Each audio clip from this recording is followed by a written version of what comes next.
Greetings, everyone, and welcome to the Complexity Lounge, a meetup where we gather to talk about all things related to complexity and complex adaptive systems. I'm Jocko Selberg, and somewhere out there, snuggled away in her cozy ivory tower, is the multifaceted Barbara Frontera, and together we co-host the lounge. Before we kick it off, just a few ground rules. We will be recording today's session, so if you do not wish to be recorded, please make sure that your camera and microphone are turned off.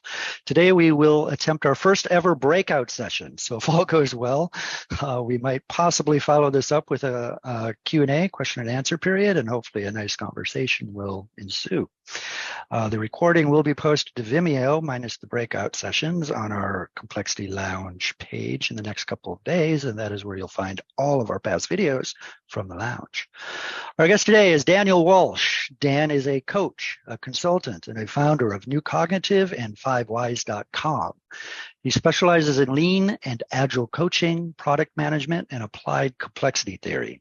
Today, Dan will guide us as we explore complexity science through the lens of permaculture. After introducing us to some design principles to facilitate us for us a few breakout sessions, followed by some Q&A, as I mentioned. And Dan, welcome to the Complexity Lounge. Yeah, thank you, Jocko. This talk today is inspired by, I would say, an aspect of gardening, or a particular type of gardening referred to as permaculture. I aspire to be and am a permaculture practitioner. I succeed some days and fail on most.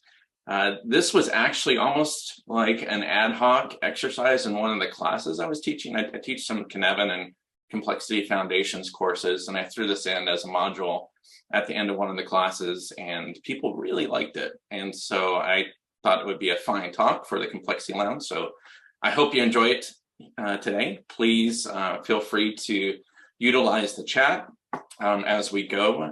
Raise your hand, ask questions. Barbara and Jocko will help me monitor for that. And we will have a facilitated breakout exercise. We'll be going into groups of maybe 6 people or so to have a small group conversation about some of these permaculture principles. So hopefully you'll be prepared to have that conversation in a smaller group. And we'll be utilizing a mural. Hopefully by this day and age, most people are familiar with online collaboration tools like Mural. So with that, let's get into it. So this is about applying principles from the realm of permaculture to our own complex adaptive systems that we work in. So in general, the way I'd like our journey to kind of go here today is essentially make the case for why complexity and complexity science is a transdisciplinary science. We'll unpack transdisciplinary here in a bit. And then we'll talk a little bit about exaptation, which is radically repurposing one function in a completely different context. It's essentially a latent superpower that we all have and can take advantage of if we know that it's there. And then we'll delve into the realm of permaculture. This is absolutely the realm of pragmatism with a little bit of theory. A lot of the Complexity Lounge talks that I've attended have been rather theoretical, and sometimes I hear people lament that there's not enough maybe pragmatism or practice. And I think permaculture kind of flips this on the head, where it's probably 90% pragmatic and pragmatism and practices, and 10% theory. And that's perhaps one of the reasons why it gets poo-pooed a bit by system scientists and complexity scientists as not being perhaps rigorous enough and theoretical enough for some. And we'll have a small group exercise, small group discussion, very much learning by doing, getting our hands dirty, so to speak. And we'll have a debrief and next steps. So that's kind of where we're going here today. And with that, we'll talk a little bit about complexity as a transdisciplinary approach. And what we mean by that is it's essentially an approach to research and practice where people across a range of disciplines attempt to work on a set of shared problems and projects. And as we go through this, this set of slides and the sequence here was inspired by a book written by James Gleick called Chaos. It was probably one of the first books I read about complexity theory. And he essentially is a journalist, and he's trying to make the case that complexity started to emerge in the mid 1900s across a variety of fields, And I just want to give you a bit of a flavor for that. I think as complexity, practitioners and people that are familiar with complexity, this will be old news for many of you. But if you are somewhat new to the lounge, you might discover a few names in here as we go. And so we'll talk a little bit about kind of a chronological date of when this research was done and what in a particular domain this kind of emerged from, a key concept that they worked on, and a complexity characteristic. And so we'll go through this in rapid fashion. I don't mean this to be too boring, but if you have questions, please raise your hand and I'll try and pause and take some time to explain a few things. So with that, I'm trying to make the case that complexity is a transdisciplinary exercise. So one of my favorite all-time papers, one of the oldest papers, in fact, that I've referenced in my work is from 1947 by a gentleman that was into applied mathematics and probability. His name was Warren Weaver. And he wrote this really seminal paper, I feel like it's seminal at least, about organized versus disorganized complexity. And he was thinking about, there's something about this random-like process. It's not completely random, like statistical mechanics and Brownian motion. This guy's into probability and things like that. But there's this different kind of randomness that's persistent in nature. And he essentially posed the question, what makes an evening primrose open when it does? It's not quite random, but it's not entirely deterministic either. And so he talks about these two kinds of organized complexity versus disorganized complexity. And if you're familiar with the Cynefin framework, you can think of this as organized complexity as being complex, whereas disorganized complexity is more random and like the chaotic domain in the Cynefin framework. So there's a particular kind of randomness that this mathematician is talking about. Then, of course, we also have Alan Turing in 1952. After he cracked the Enigma code, he went on to do things in mathematical biology, like the chemical basis of morphogenesis, which is kind of this emergent property of where do stripes and patterns come from in animals. Why do zebras have their stripes? This is a picture of a pufferfish. And so this is another domain that complexity starts to percolate in the realm of biology. And then, of course, we have Lorenz, who is a meteorologist. So now you see complexity emerging in the field of meteorology. In 1961, this is where the butterfly effect got coined. This is one of his original drawings. What he was doing, he was modeling 12 differential equations in a computer system, and he wanted to essentially restart the run. And he was, I don't know if he was trying to save time or whatnot, but he keyed in, the set of numbers to initiate the run. And because of an internal rounding error, after a period of time, these two weather systems completely diverged. And so this is another really interesting, I would say, characteristic of a complex adaptive system, is that they're very sensitive to initial conditions because there's so much feedback. There's feedback upon feedback upon feedback. And so that any small perturbation in the initial condition winds up getting amplified and twisted and changed so that the two systems essentially look completely different after a period of time. This is often referred to as non-linearity. And unfortunately, what that means is that most of our experiments when dealing with complex adaptive systems are going to be non-repeatable because we'll never be able to reproduce those initial conditions exactly and precisely. Not to leave out all different domains, this is in the domain of management science. This is, again, another one of my favorite papers about wicked problems. And so there's a couple of researchers that were dealing with the dilemma of planning things that are poorly defined. And there's things like these no stopping rules and irreducibility and infinite games. And so what we have here on the right are the 10 characteristics of a wicked problem. So I think this is another really good example of where complexity starts to be emerge in a different domain around management science in 1973. Then we also have the domain of mathematics. Mandelbrot is, again, one of my favorites.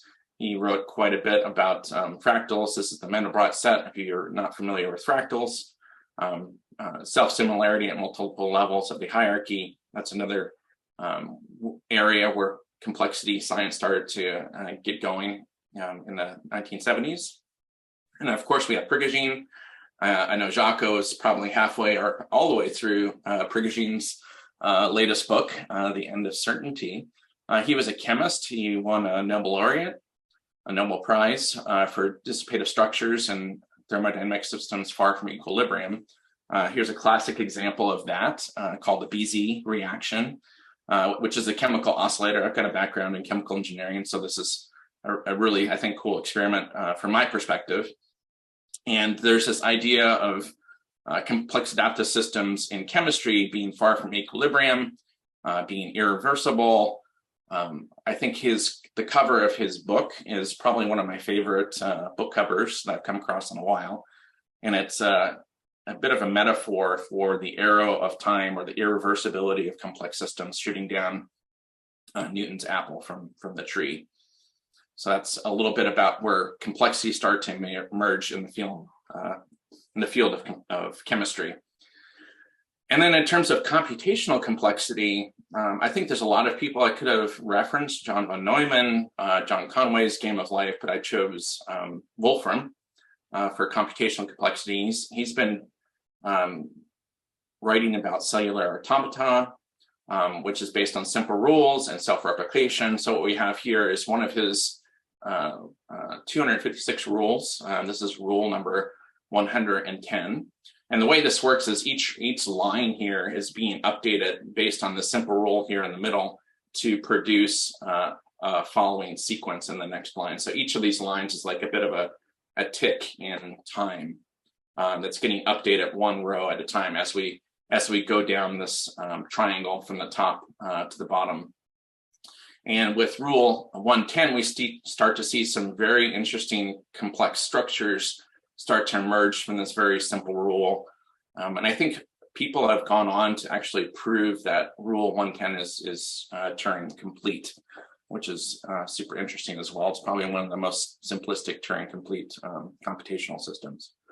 So, principles like simple rules that result in complex patterns, self-replication, self-organization are some interesting aspects here as well. And then if you want, his latest work, he's actually carried this work forward in the form of Wolfram Physics projects. If you haven't come across Wolfram Physics, I would highly encourage you to look at it. If you're a little bit worried that you're living in a simulation, perhaps don't delve into this because it'll freak you out a little bit.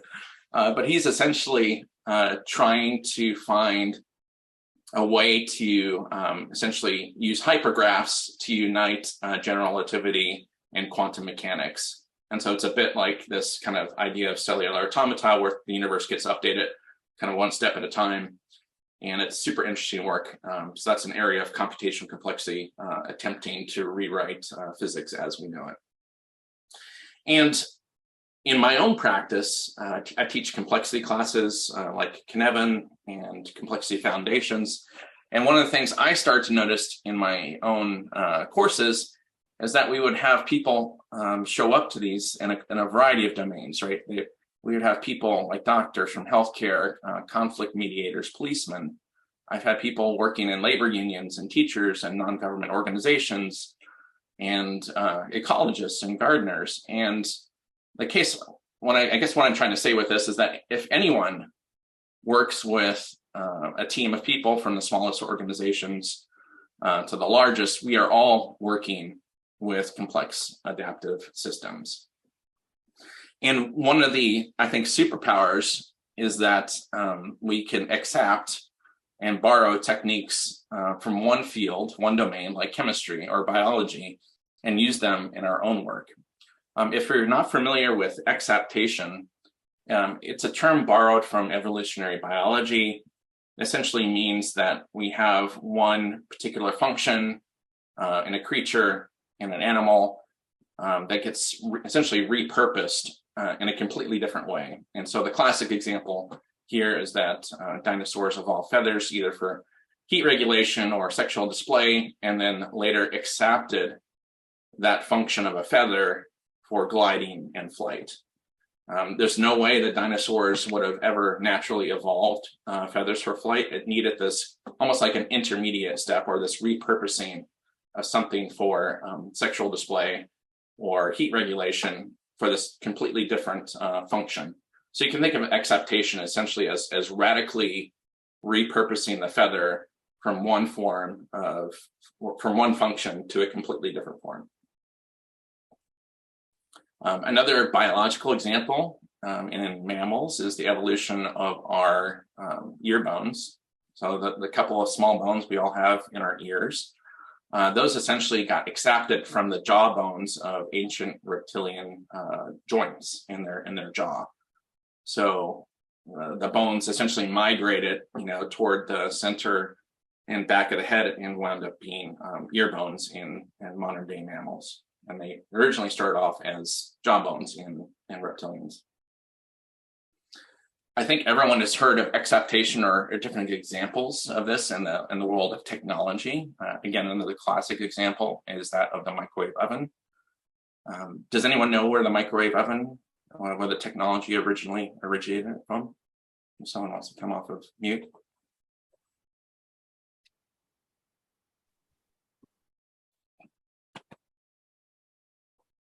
Greg, do you want to chime in? I'm sure you've heard this story. Yes, it's from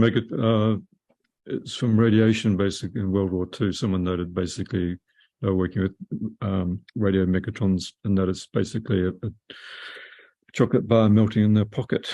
Yeah, exactly. There was someone maintaining a magnetron in a radar installation and noticed that the chocolate bar in their pocket melted, and that essentially technology got repurposed from a radar installation to heating food in a microwave oven. So thank you, Greg, for coming off of mute and chiming in on that.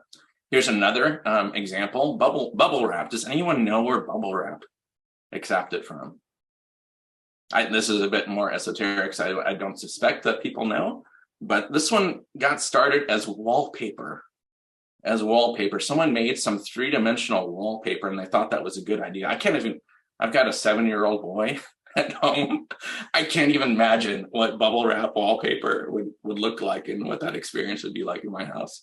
But at any rate, it was horrible wallpaper, but it turned out to be really good material for packing sensitive equipment. And one of their first, I think, customers was IBM, and they're shipping computer parts and servers around the world. So they used it to package up sensitive equipment. Another really good example of technology exaptation is the Frisbee. Where did the Frisbee get started? Any trivia buffs here know how the Frisbee got started? All right, the Frisbee got started as a pie tin. There was one of these, cooking companies in the 50s called Frisbee pies, and they made pies. And after you ate your apple pie or pumpkin pie, whatever, you'd be left with essentially a pie tin, and people would start to use it as a toy and play. And that's where Frisbees got accepted from. So this whole sport of Frisbee golf all started around pie tins. Now, this practice of exaptation also, I think, works well for practices. When I grew up at Intel, I worked at Intel for about 18 years, and shout out to one of my colleagues, Eric Simmons. He's a requirements engineering specialist, and he was invited by the NSA. So this is the NSA, if people are familiar, to come and talk to the NSA about requirements engineering. And while he was there interacting with colleagues at the NSA, one of the things he realized and accepted was that some of the techniques that the NSA was using to train their intelligence analysts on things like, I don't know, how do we know if there's weapons of mass destruction in Saddam Hussein's Iraq, right? That's a super consequential, super ambiguous research exercise. And so working through that analysis, there's certain techniques that the NSA and the CIA intelligence analysts used that are also directly applicable to our work at Intel, where we're trying to do strategic product planning, forecast out 5 years in advance, what types of technology should we build into our chips based on where the market is moving, based on what the competitors are doing. And so this is an example of where we exapted or repurposed a technique those being used by the NSA in our own work as strategic product planners and product managers at Intel. So this was an exercise in exapting a method from one domain to another domain. And that's really the core or the punchline of what we're trying to do here today in this hands-on discussion that we're about to have around permaculture. We're going to be exapting practices and principles from ecology, from permaculture, and apply them in our own work. And so when we think about complex adaptive systems, it's often helpful to think about ecological metaphors versus manufacturing ones. So leader as a gardener is a fine, I think, metaphor. How do we lead as if our organizations are living systems, and gardens is often an interesting frame of mind to think about when we're leading complex adaptive systems. So this is a very brief primer on permaculture. If you have questions, feel free to pause and ask questions. One of the easiest ways, I think, to grok or begin to understand permaculture is by contrasting these two paradigms. We're all familiar with both of these. On the left, we have ecology. Think of, wild, natural ecosystems like forests and jungles and mangrove swamps, right? Lots of vibrant nature in a natural setting, constantly evolving. And contrast that with agriculture on the right, which is highly controlled, highly artificial, designed for efficiency, often monoculture crops like huge fields of corn or sorghum or grain, hyper efficient and somewhat fragile as well, largely maintained by artificial means like pesticides and fertilizers and whatnot. And somewhere in between these two paradigms, we have permaculture, right? It's not entirely wild, but it's not entirely controlled either. So it's almost like if you're trying to hack a natural ecology to produce beneficial outcomes and benefits for human beings in a efficient way, that's kind of what permaculture is. So it's permanent agriculture is the mashup of the two words. You could think of this as growing a bit of a food forest in your own backyard or your plot of land, wherever you happen to live. It's often referred to as lazy gardening. And by that, what we mean is a lot of gardening takes a lot of work and effort and digging and whatnot in the soil.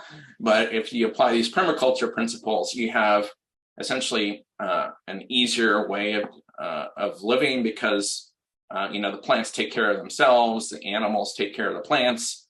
You essentially design this whole system so that you don't need as much perhaps human intervention as you would. Now, it's not completely wild and natural either, because you're purposely picking plants and animals that are beneficial for human beings. You don't select the plants and animals that don't do nothing, that don't produce the fruit you want, or don't produce something that's of utility for human beings or for livestock. So it's not completely natural either.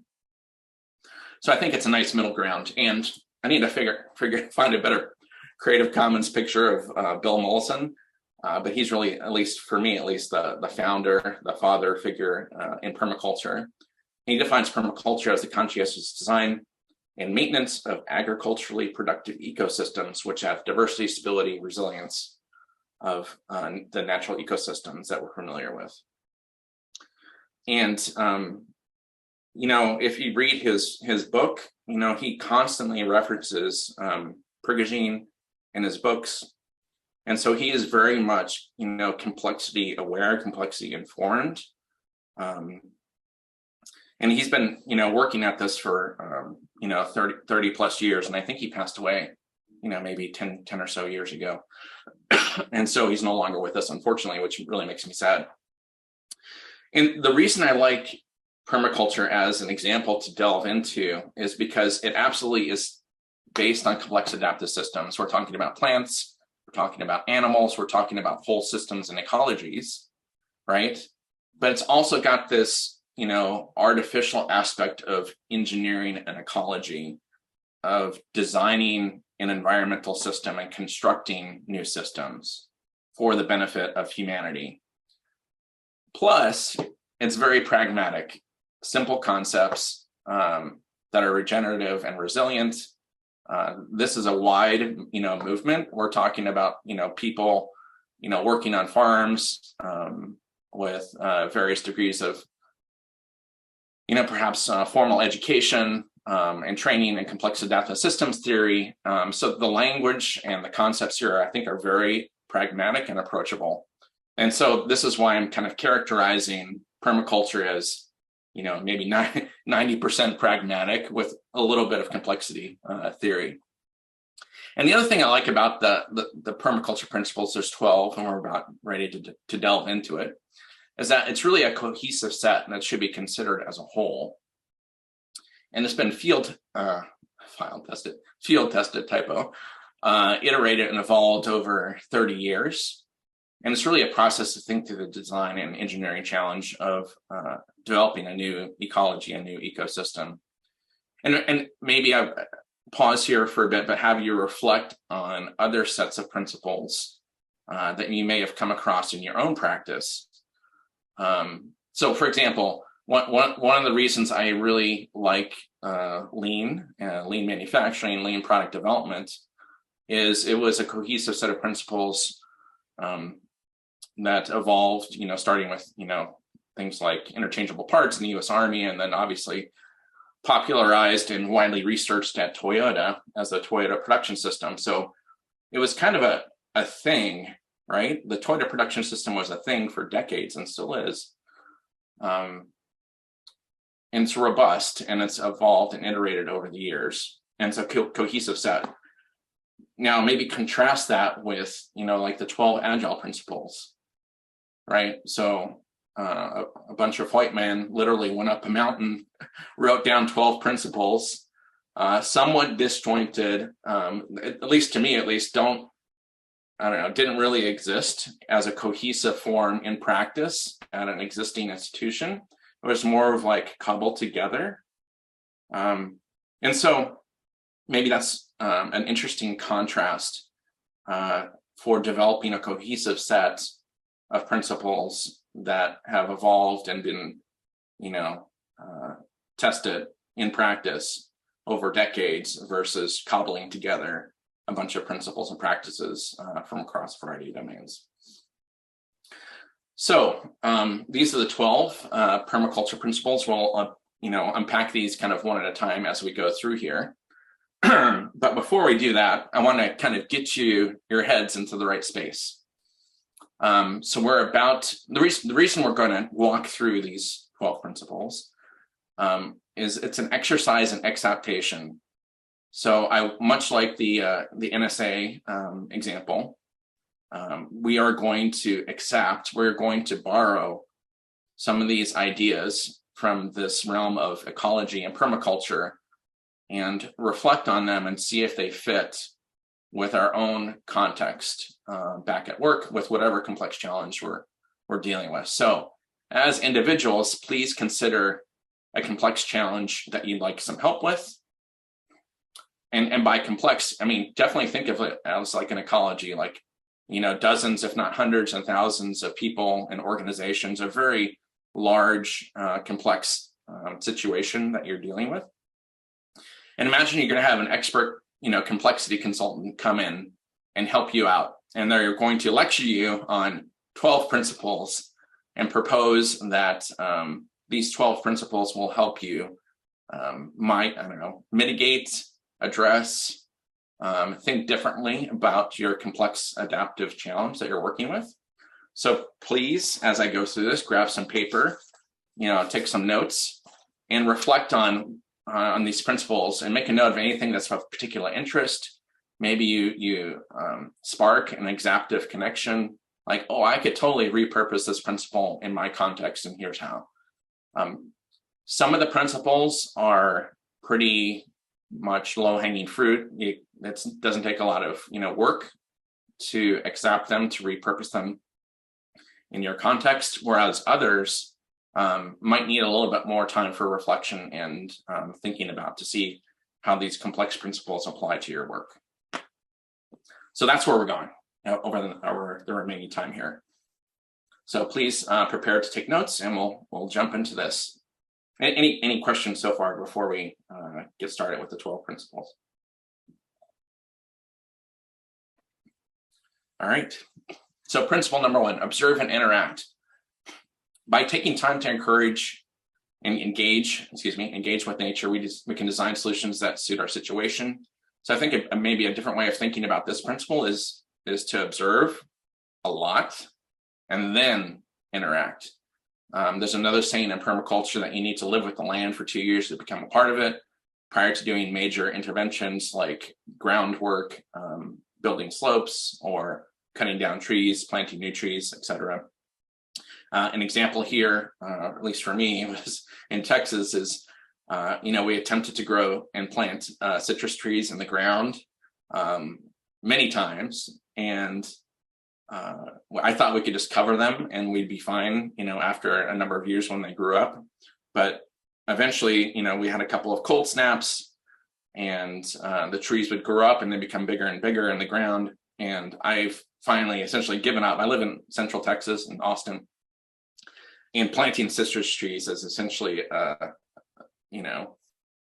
futile effort because they always die after a period of time. You really need to live quite a bit farther south in the valley of Texas to even attempt to grow citrus trees. So now we just have them in large half barrels and we bring them inside for the winter. Catch and store energy is the second principle. By developing systems that collect resources at peak abundance, we can use them in times of need. So essentially make hay while the sun shines. So I want you to think about all the energy flows in your system. Obviously, if you're a gardener, you're thinking about wind, solar, flora, fauna, and water, etc. In the context of your work, what are the energy flows through your organizations, right? It's not necessarily water per se, but it could be, knowledge or other forms of resources and things like that. So in permaculture, we talk about turning cover crops into compost, right? So that's a way to capture the energy of the sun and store it as energy that turns into food and nutrients for future growing seasons. Obtain a yield is the third principle. Ensure that you're getting truly useful rewards as part of the work you're doing. So there's a kind of a hyper focus in permaculture about obtaining yield as quickly as possible from the system. And a yield here, again, in the context of permaculture, is something that's beneficial and valuable to people. So think about annuals and ephemerals. Ephemerals are plants that go through multiple life cycles within a year versus annual. So in your context, what does it mean to obtain a yield as quickly as possible? Number 4, apply self-regulation and accept feedback. This is kind of about, not meddling too much in a complex adaptive systems. We need to kind of like check ourselves. We need to stop inappropriate activities to ensure that the systems can continue to function well. So it's really about defining your level of engagement and involvement. So you may think about, I'm gonna do this much work, and then I'm gonna pause, not cross this line, and then stand back, observe, and accept the feedback from the system and whatever consequences, unintended or otherwise, may result as a form of that intervention. So this is really about learning from your mistakes.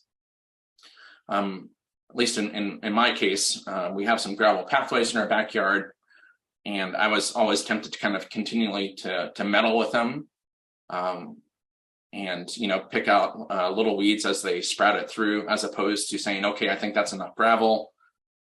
Let's just let that lie and wait, for a season to see if that's actually, robust enough as a weed mitigation technique, as opposed to trying to meddle with it every couple of weeks.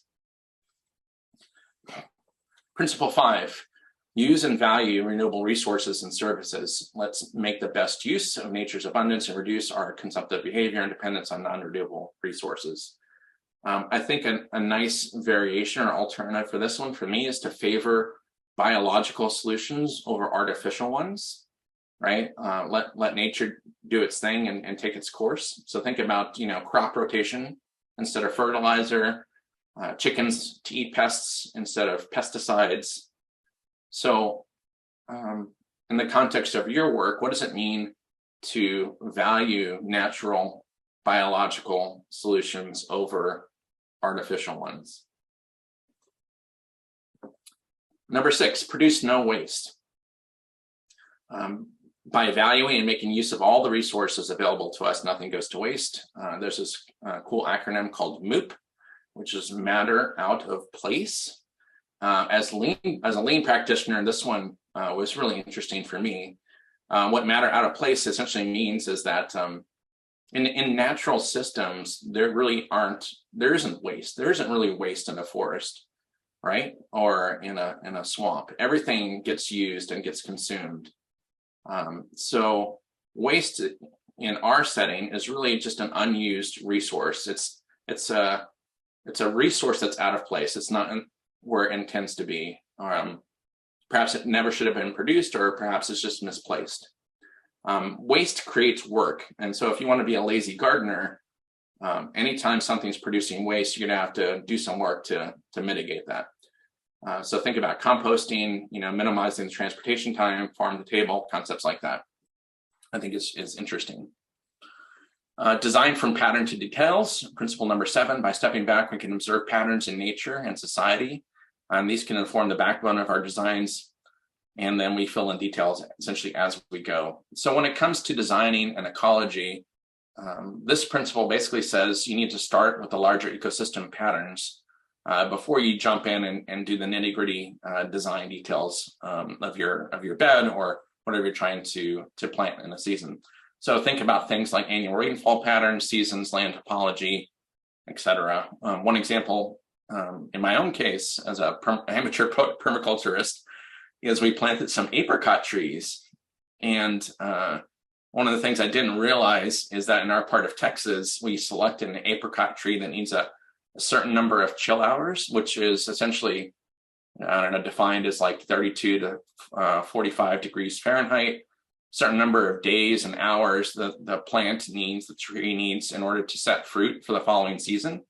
So if you plant a tree that's acclimated for colder regions and you plant them in a warmer temperate region, it won't set fruit the next year. And so we have this beautiful apricot tree in our backyard now that's probably about 20 feet high that may produce fruit maybe on a really bad winter when it gets really cold.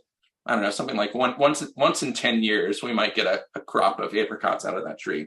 So we essentially didn't really understand the larger ecosystem patterns of our ecology before we selected that particular variety of apricot tree.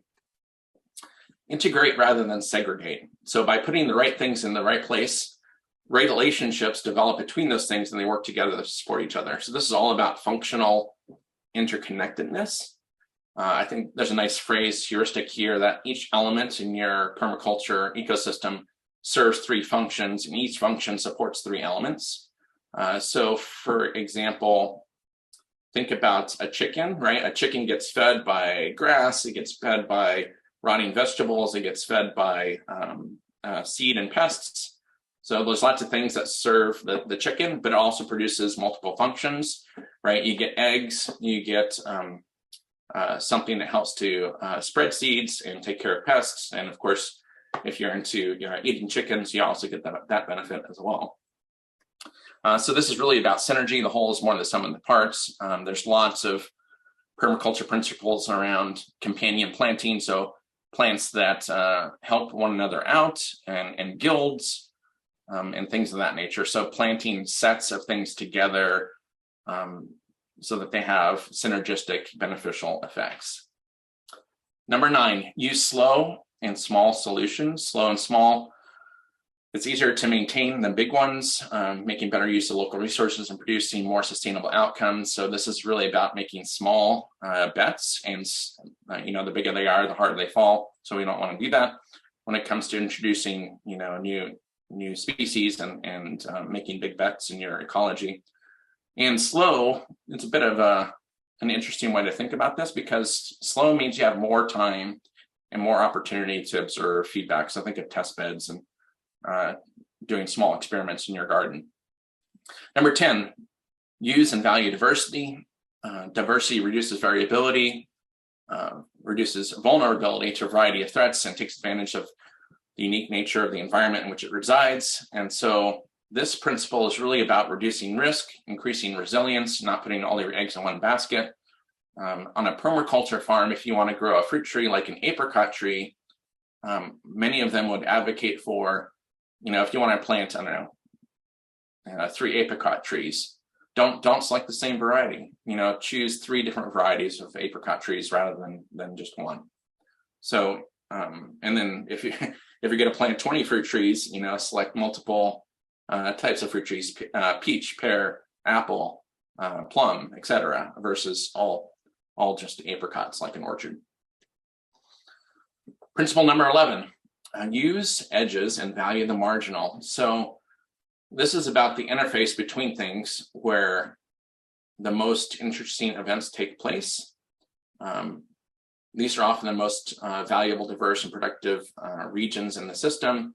So the edge isn't just like a border between 2 regions. It's actually a third space that separates regions. So for example, you might have an edge between a pasture and a forest, and there could be some birds that need both the pasture and the forest to satisfy their needs. And so the edge is really almost like a third ecology. So in your organizations, think about the edge between maybe your organization and different organizations that your group interfaces with. Those edges are often where a lot of interesting work can happen. So what are the edges, and how do you value the edges in your complex organizations? And lastly, creatively use and respond to change. We can have a positive impact on inevitable change by carefully observing, interacting, and intervening at the right time. So as we go about our work in dealing with complex adaptive systems and nurturing and cultivating complex adaptive systems, things are going to emerge. Change is not a linear projection. So this is about being opportunistic as good and bad things happen, and being available and being able to intervene and respond accordingly. So a garden's like a box of chocolates. You never know what you're going to get. So with that, I'm going to maybe pause here and see if people have questions about the 12 principles. And then we're going to jump into this exaptive exercise. But before I give you the instructions for the exercise, any questions?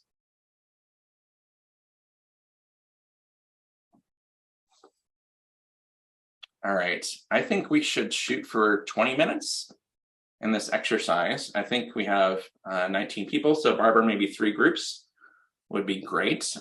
Jocko, if you could repost the link to the mural board, that would be fantastic. I am going to walk you through the exercise here and then show you the mural board, and then we'll get started. So nominate a spokesperson for your group. We're going to have groups of about 6 people.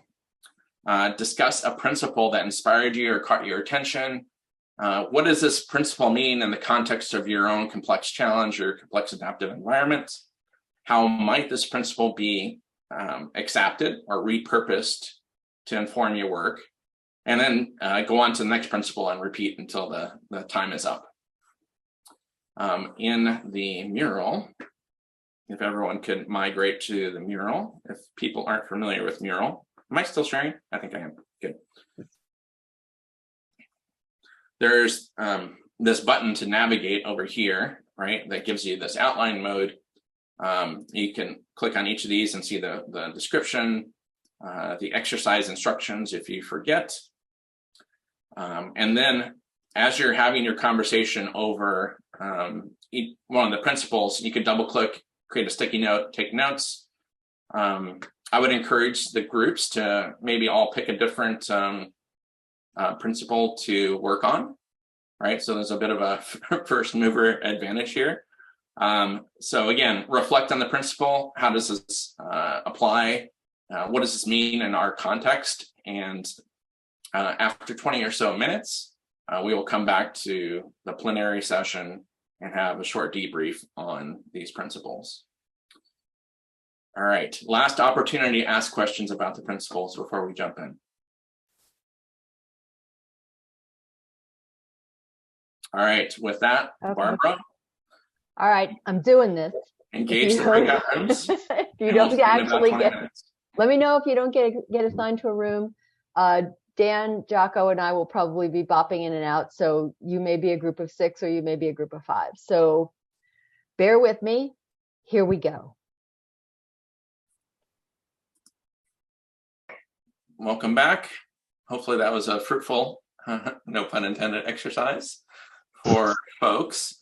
Offline, I was having a bit of a chat with Jocko. I tried to avoid giving you examples about organizational change or working in large corporations.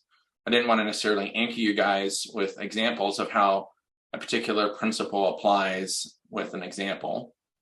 But really the other intent, the primary intent of the exercise was for you to experience this, I don't know, practice of exaptation, of picking up a complexity principle from a different domain, in this case, the domain of permaculture and ecology, and seeing if that practice principle fits with your own context of whatever complex adaptive system that you happen to be working with.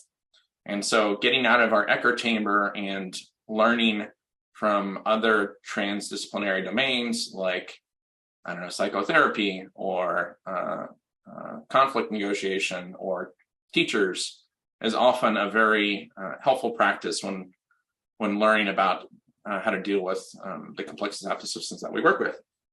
So with that, maybe we could just have a quick round robin, starting with group 1. You know, what principles resonated the most with you? Which principles did you talk about? And then maybe we'll do that for all 3 rooms and then turn it back over to you guys to see if you have questions about which principles may not seem to apply. I've obviously have stewed on these a bit more than you, had an opportunity to kind of reflect and see how these would apply in the context of a lean and agile transformation or organizational change or leadership development. So if you have, if you would like an example of how one of the principles may apply that didn't seem to apply in your context, we could certainly have a chat about that at the end. But with that, let's turn it over to someone from group 1. What principles resonated with you? How did your conversation go? Whatever you'd like to share from group 1.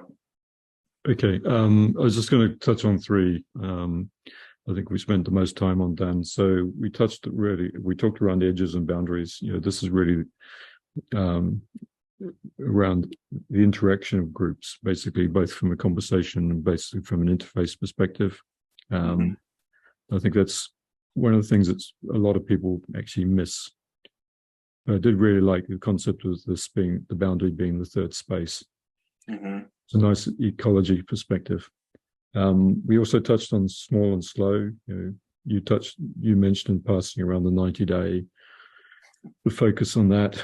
Bernie mentioned basically go fast and fail, which is Zuckerman's sort of predecessor. You know, the fact going fast and failing is not necessarily in the best interests of groups because it could actually have serious consequences. You know, taking time to actually think about things and putting some forethought into things actually has value for that. And the last one I just wanted to mention was, you know, the observe point around the fact, you know, acting before you've actually understood really what the climate is or where you actually are. You see a lot of that in organizations. They don't take time to basically, you know, the new leader will come and not take time to actually understand basically not only what his role is, where he's possibly been told what his role is, but how does his group interact in terms of the bigger picture. So if he's going to turn the ship around, it's not just about turning his department around. It's basically about actually understanding how that exists in the wider context. Awesome. Thank you, Greg. What about group 2? What did you guys pick up, discuss? Are we group 2? I don't know which group. Yes, Andrew, you were in fact group 2. Greg, I believe you were in group 3, so group 1 is out there somewhere. But Andrew, you go on group 2. We'll go in reverse order. Yeah, okay. Greg was group 1, but that's fine. Oh, he was? Okay, so Andrew. Another group, not Greg's group. How about that? So we kind of started with an application to a specific startup app that one of our members was interested in, and then we broadened it a bit. Something that came up was utilizing this as an evaluation tool to see if you're actually creating a permaculture type ecosystem, where if you're just doing something extractive, then you're not going to check all these boxes. Mm-hmm.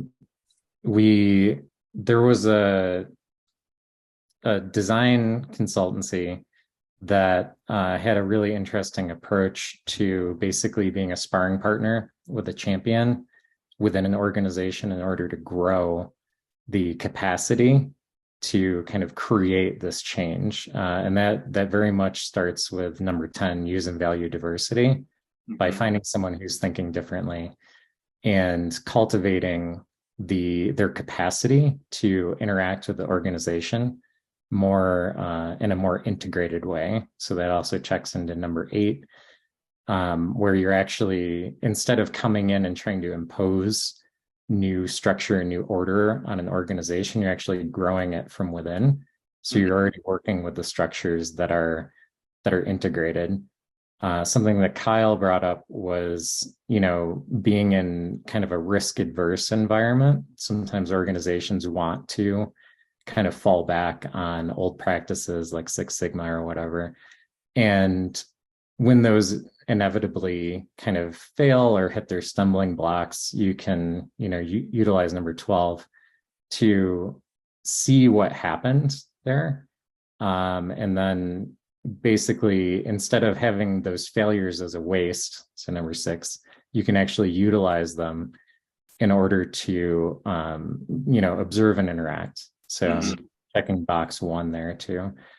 So kind of, and then maybe after you're championing things and the system starts running on its own, you start seeing that yield, but it's not always going to be a direct yield. It might just be growing the capacity within an organization to behave in a permaculturally, appropriate manner. Mm-hmm. Yep. And that certainly resonates for me, at least number 5, valuing the, biological, natural, native solutions over the artificial ones, perhaps like an external process or method or consultants, for example, versus growing the internal capacity. Awesome. Sounds like you guys had a great conversation. And what about the last group?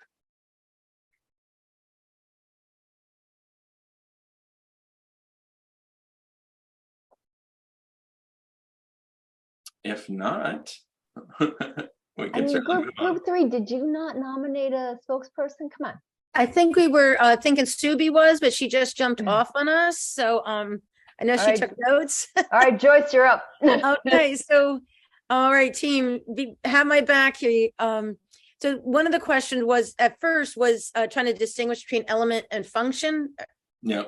So if there's any insights around that, and then we just played around. I think we used a bakery as a metaphor and buying things within a bakery, or the function of the bakery and community, or the function of the bakery itself, and just how these things interplayed with one another. And then just looked at organizationally different functions, and maybe as an organization might relegate, like say HR more as a silo of what its function is, and instead of inviting it to how it could be cross-functioning, right? And inviting in all the ways the different elements and functions could be leveraged on one another. Other folks in my group, is there things to add there? You did wonderful, Joyce. Thank you. You summed it up spectacularly. Yeah, quick disambiguation on element versus function. So think of the example of the chicken as an element, right? In ecology, it gets the chickens support it, right? It has certain needs. it needs grass, it needs seeds, it needs insects to eat and whatnot. And then it has a job to do, right? It serves the job of producing eggs, of producing meat, of perhaps propagating seeds and planting them in different regions, or controlling pests like aphids and bugs that are unwanted. We have these really nasty leaf bugs in Texas, and there's like they're resistant to most pesticides, and people have taken to actually vacuuming, like hand vacuuming the bugs off of the plants in their garden, which is it's a lot of work. Can you shoot them? You can, but you probably shoot your plants too, buckshot. But yeah, like a chicken would be great for eating those leaf bugs as opposed to vacuuming. Oh my gosh, like I just forget about it. Anyway, Daniel, I do have a question with this. Part of this is an observation phase of what's taking, what's not, how things are interacting with one another. And when you're working with organizations, how are you encouraging the patients, either from quarterly reports to shareholders not having patience, say if there's being innovation or something needing time and almost feeling that backwards sense of pull or slower pace to actually move forward? How are you addressing that space of I want to say lower patience, if that, a lack of a better term? Yeah, for me, it's all about context and triage of sorts. I mean, I really do use the Cynefin framework quite a bit. So there are some aspects of your system that are chaotic that you do need to like freaking put a tourniquet on it, right, to save the patient. There's going to be different aspects that are more ordered, right, where you can make some, reasonable change. If it's complex, you might be able to do a small experiment to get a quick win. But I think more often than not, I see this pattern of a new executive coming in that wants to quickly affect change and put a stake, leave their mark on the organization. We had these things like 90-day plans, right? You have this new executive come in with a 90-day plan to fix everything and be very radical and, perhaps reorganize some teams, let some people go, impose a new methodology, as opposed to maybe we should just observe for 90 days and understand the culture, understand where some of the dead bodies are buried, understand some of the taboos and animosity of, understand the larger ecology of our organizations of, I don't know, where's the industry going and what's the history of where this team has come from and what scars do they have on their back and things of that nature. I don't know if that helps, but really the punchline is it's not a one-size-fits-all choice, right? Yeah. I figured sounds like what I'm currently doing. Thank you. Mm-hmm. Whoever wrote Elon Musk in there, I totally when and I was right there with you. Yeah, absolutely. One thing, Daniel, I'll add with your comment, it's interesting because again, when executives and managers are being interviewed, a lot of times it's that, what will you do in the first 100 days? Walk me through your process. It's a very common interview question, right? So, and they're being evaluated on those first 90 days, first 100 days in the organization, which your example, the permafrost, the kind of the agriculture versus sort of ecological process, right? So there's an expectation to kind of come in and drop agriculture quickly, come in, ammonia bomb the entire field, create high crop yield production, might sort of the runoff, take care of runoff, quarters, profits, come in, sort of just blast it all out and make it work. Because that permaculture is there. But again, it's a hard context and the expectation of come in and drive it versus sit and do nothing. Yeah. So this is just about being careful. I think if you do have this expectation of a 90-day, 100-day plan, to the degree that you have obvious, clear, problems, you can knock those down and go after them. Or if you have to do some triage and put a tourniquet on the patient, right, and save some money or whatnot, then there's a time and place for being quick to act. And then maybe your 90-day plan for the complex aspects is just to observe, right? Just observe. And you got to observe these groups. And maybe that's part of your 90-day plan for complex aspects of your transformation. Yeah. Actually, I find that very interesting, that image, Mike, that you just showed, this parallel between the first 100 days of the CEO. Because I think if we take that image a little bit deeper, the most of the big organizations are not as vulnerable to what the CEO does as the plans to the kind of what do you call it, kind of green revolution agriculture with all fertilizers and mechanics and stuff. So so I think this idea that it's actually quite a resilient nature, that there are actually quite a few things that just go on, and every 5 years you have another CEO, but certain things you don't get rid of them. I find this is, this is without making a judgment whether the stuff that survives is actually, helpful for the organization or is actually holding it back. That's all another thing to say. But just this idea that there is a certain inertia, a certain, there are very, very strong attractor basins especially when I think about culture. That they can come with their new programs and stuff, and they just don't have effect.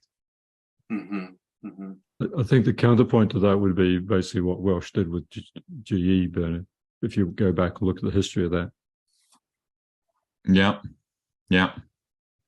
Well, again, Bernie, with your example, I think about years ago I was working with a large local government. And we did a whole 2-day kickoff change management plan, this whole day, lunches and dinners and thing. And I went to the executive's office and he had a whole sort of shelf full of t-shirts and cups and mugs and trophies. And he's, and my cup was next to his on our change team. And he goes, yeah, you're about the 13th one we've done in the past 2 years. And so it's sort of, that inertia is consistent, right? So there's a lot of push, a lot of ribbon cutting. But the folks that have been there for a long time, right, that's made us part of that permaculture, right? Sort of saying that if you existed for 2 years on the land or 3 years on the land in the organization, you essentially know what is the environmental shifts versus the inertia to create that sort of centralized balance there in the organization. I mean, and what's interesting about that too is when you talk about government, right? That permaculture, they watch those guys come and go. Right.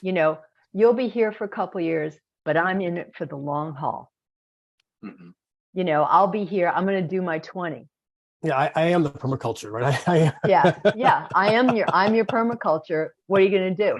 And they just, every 2 years they know, so every election cycle, they know somebody new will be at the top of the organization with all these plans, but they know what they need to do to keep the lights on, and they just keep going.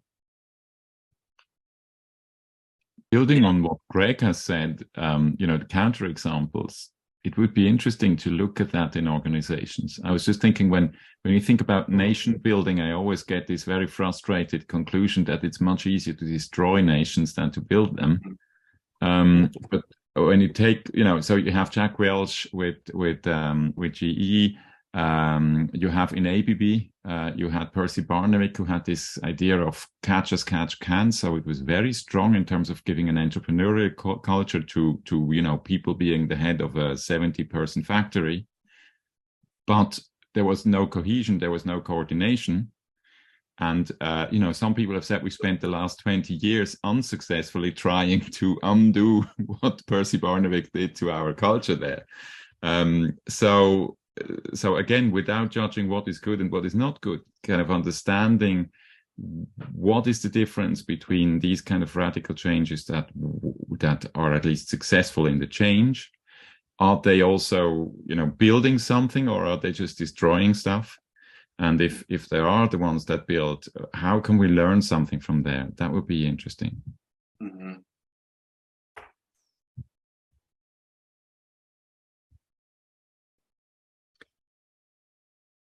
It makes me think that is one set of changes, one where you're naturally fanning a flame that's already happening and you're helping support where it naturally needed to go, versus trying to yank something out of its current system.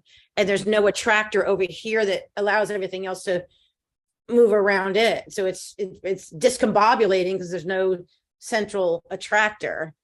And it's just making me think about, is it the person at the top, whoever name was attached to the change, versus it was just a natural flow, and it made obvious sense for it to be happening that way. Mm-hmm. Cool. Yeah, there's kind of a related principle in permaculture here about not tilling your garden beds. Like as a ignorant gardener, I would always like rip out all the vegetables from the last season, hoe the ground, rotate the soil, and that is absolutely taboo in permaculture. You're not supposed to like rotate and dig up your soil like that, because you destroy the microbiome. You're killing all the worms. You're doing all kinds of like egregious damage. You're much better off just letting things go fallow, digging a new hole just for that new season, and not completely, nuking your garden beds. So to speak. Isn't there just a fundamental question though of what is the yield requirements? Because the yield requirements are X. So let's say your permaculture that you're in is 25 square meters, and it's for a family of 2. But now, for whatever other reasons, now there's 6 people. You have now new yield requirements, so you're going to have to make some adjustments in either the existing permaculture space, or in broadening it, or in having it become more mixed. If you're establishing that the yield has to be met for those 6 people. Sure. And I think, when you have organizations, especially if they're not new or novel, they have existing yield requirements that they have to meet. You can't sustain any kind of change without existing yield being met. Yeah. And if we can't, and I think that's a real challenge for most people. And we call that BAU, whatever it is, whatever you want to call it, there's an existing yield that has to be met. And that has to be coexisted with whatever change you want, and typically out of the same or near same budgets, especially in a, let's say, a more balanced competitive environment, which, I think we're finally in, with interest rates going up for the first time, kind of really for 15 years anywhere at scale. But now we're going to taste capital return or yield return, wherever that is.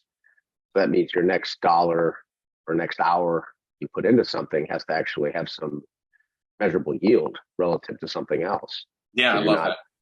Yeah, because you don't have a free rate of return. In a strange way, it's like if you were measuring your permaculture yield against the grocery store, that's sort of the operating environment the last 15 years. That was the free rate of return because interest rates were 0. Well, now you take the grocery store away, now you need yield. So when you decide to, add radishes or whatever, different classes of different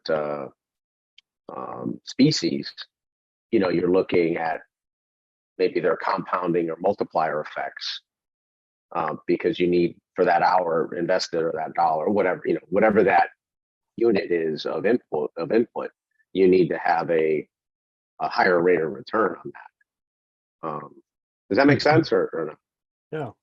Yeah, absolutely. I think there's some interesting maybe analogs in the permaculture context for us to maybe reflect on as metaphors. There's this idea of, I'll give you one example about yield stacking. And essentially what that means is temporarily varying when certain crops come into season and using the same plot of land to stack yield. So for example, parsley and asparagus, right? So you could plant parsley and asparagus together in the same area, in the same bed. The parsley comes up faster, usually comes into season in the spring, needs the shade from the asparagus in the summertime, right? And so because they come into season at different times, you could essentially stack yields and get maybe multiple revenue streams out of the same organization, right, so to speak.